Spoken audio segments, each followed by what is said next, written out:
Good afternoon, financial advisors, and welcome to another edition of the weekly BREW, where we share important information and sales ideas and build relationships every week. I'm John Florence, your host. As always, we like to begin the session with a quick recap of special days. March 2nd is National Read Across America Day, which celebrates one of my personal favorite activities. It was created in 1998. And falls on Theodore Geisel's birthday. Theodore Geisel, as you may know, is also known as Dr. Seuss. This was a day that was created to encourage children of all ages to get excited about reading. Today is also Stop Bad Service Day. This day is all about drawing attention to the many forms of bad service that we experience from businesses and other organizations. We encourage you, when you see it, to nip this trend in the bud.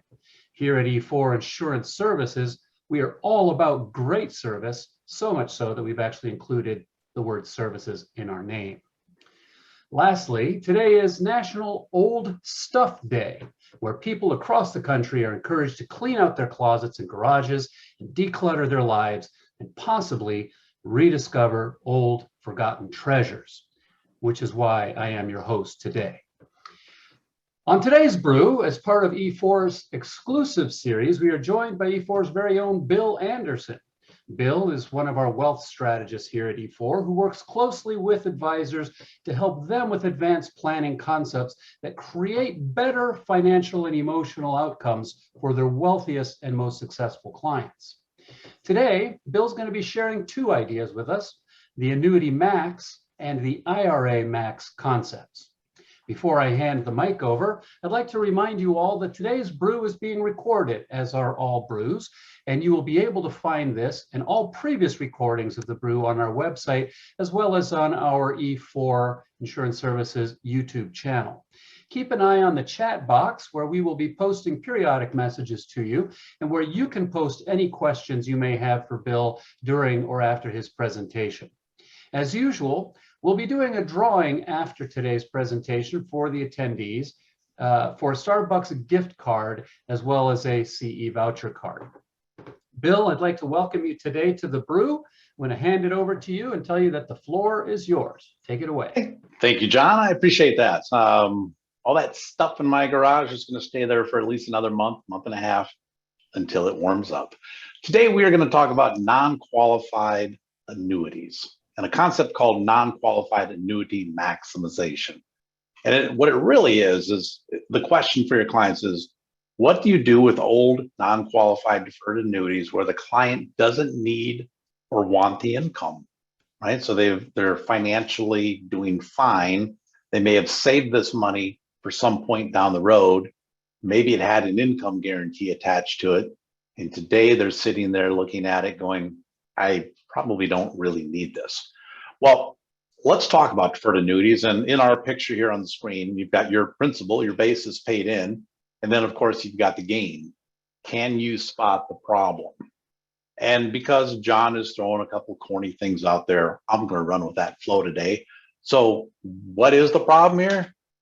Oh, hit the button too fast. The tax bomb, right?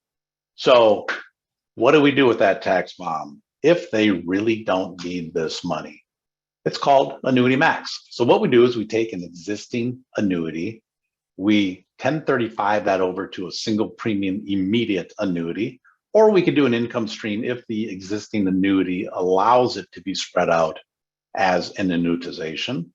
The IRS takes their cut, but we're spreading that tax out.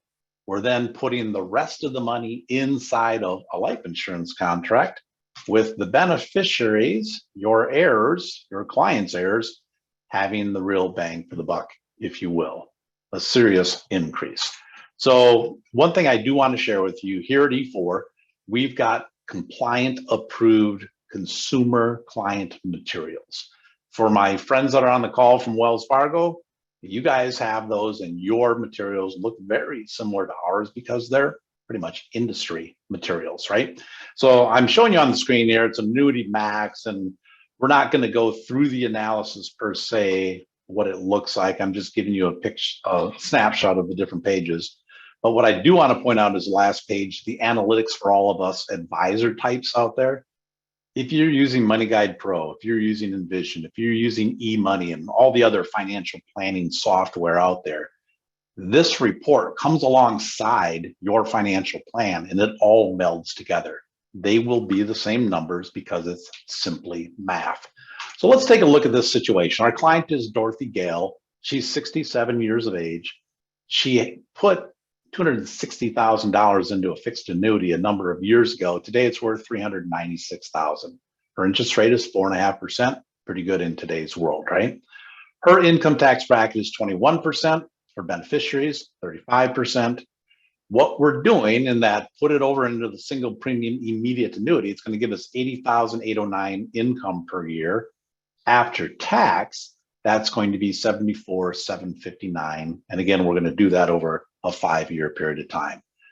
But before we do that, let's just look at her do nothing thing, right? If she just keeps this annuity at age 75, the after tax legacy amount is $473,000.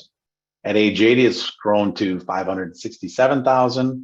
At age 85, $685,000. Again, that's the after tax. Just keep doing what she's doing. It's that tax bomb getting bigger and bigger every year. Well, the annuity max concept says, let's take that $74,759 of income over 5 years' time and purchase an $874,994, nice round number, right? Death benefit, a life insurance contract. At age 75, it's a difference of over $400,000. If she makes it to age 80, it's still over $300,000. At age 85, it's still almost $190,000. Toto, I have a feeling we're not in Kansas anymore, says Dorothy Gale. Okay, you can get kind of what we're doing here, right? Anyways, continuing on, what if Dorothy Gale wanted to add other benefits? Wait, there's more. What if on this annuity, she had that feeling of, I might need it sometime for, say, long-term care? Watch these numbers. So all the assumptions are all the same. And the blue line of the existing annuity is obviously still the same, right? But instead of getting $875,000 of life insurance, if we add a long-term care rider, chronic illness rider to that life insurance contract, it's only a reduction of about $65,000. She still has $810,000 as a bucket of money. She can access that with most carriers at a pace of 2% per month, which would last for 50 months, just over 4 years. If she used some of that, let's say she used 400,000 of it, the remaining 410,000 would go on to her beneficiaries because it is still a life insurance contract. So the advantage at age 75 is over 335,000, over 240 at age 80, still about $125,000 advantage at age 85. Oh, you liquidated her, eh? Very resourceful, says the wizard. All right. Yeah, we're just being corny, having a little fun. Hopefully you figured out what that corniness is about. But let's just sidestep a second from that non-qualified annuity. What if we also have unneeded IRAs? So a traditional IRA just keeps on growing, right? And then you have to go over this tax wall and pay income taxes at RMD time. So on $1 million IRA portfolio at age 72, $39,100 is required to come out. That is a different sort of tax bomb. Okay, I'm gonna probably not laugh when I see the recording of this thing, but that compliant approved piece, IRA max analysis, looks very similar to the annuity max analysis, has all of the numbers, all the values, and for us analytics in the crowd, literally it goes on with multiple pages of numbers. So what does the solution look like? You've got your traditional IRA. If you want to take out all the risk, you throw it over into a SPIA, single premium immediate annuity. Wouldn't have to do that, but just for illustrative purposes, we're doing that. The IRS gets their cut. The rest goes into a life insurance because it was unwanted IRA dollars. And ultimately that goes on income tax free to your heirs. When somebody has a $2 million annuity or IRA or $1 million IRA, What we typically ask is, how much of that do you need for your living expenses? And then it's for the unneeded dollars that we do the analysis on. So let's look at Fierro and the Selima.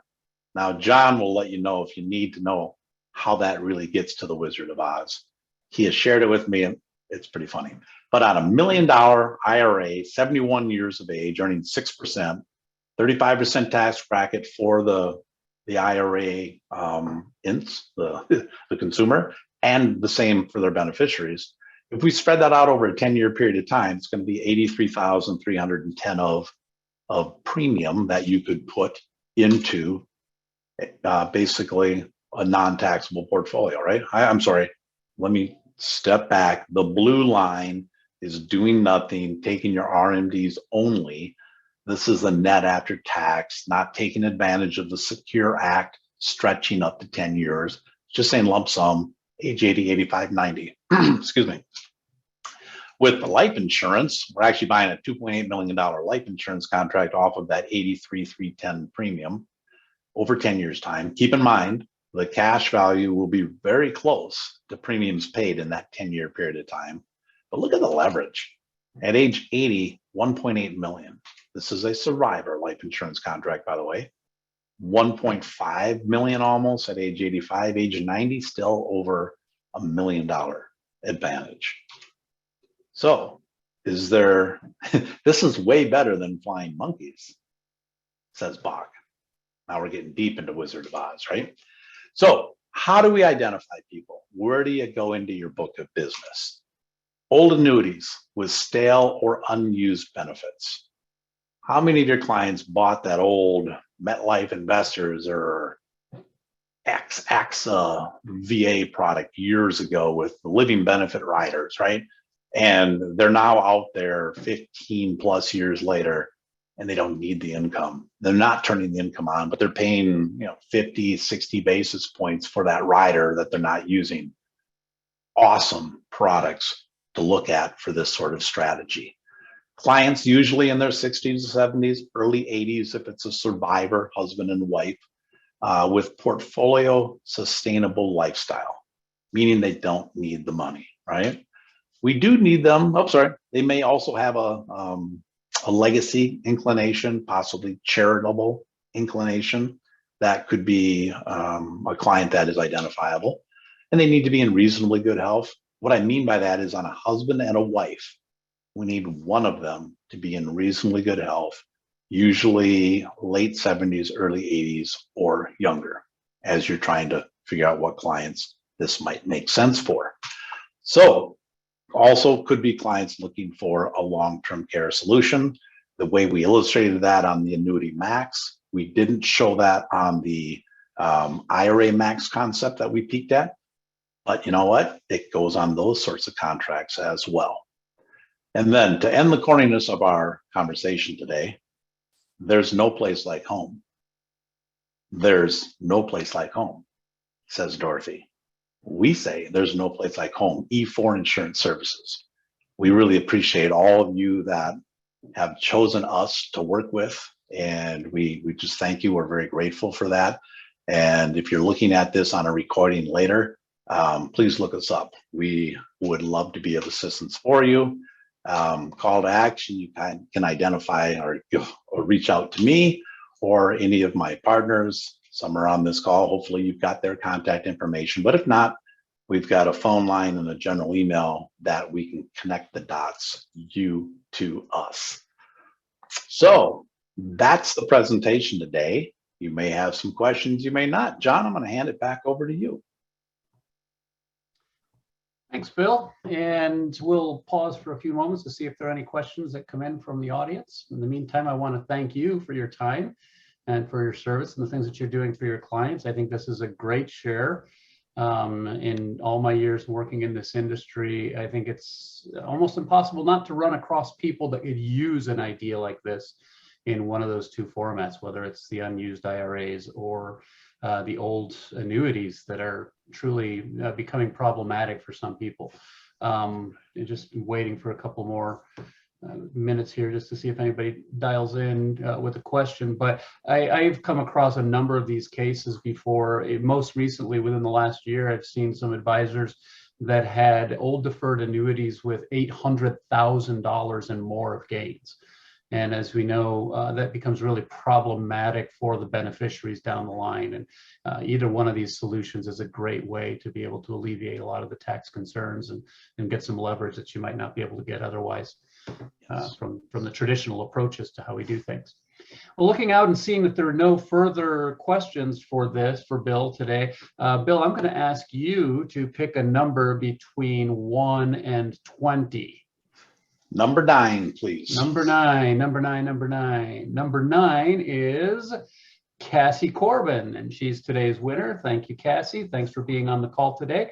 And we'll be in touch with you. You have won a Starbucks gift card as well as a CE voucher to help you get through your next round of CE.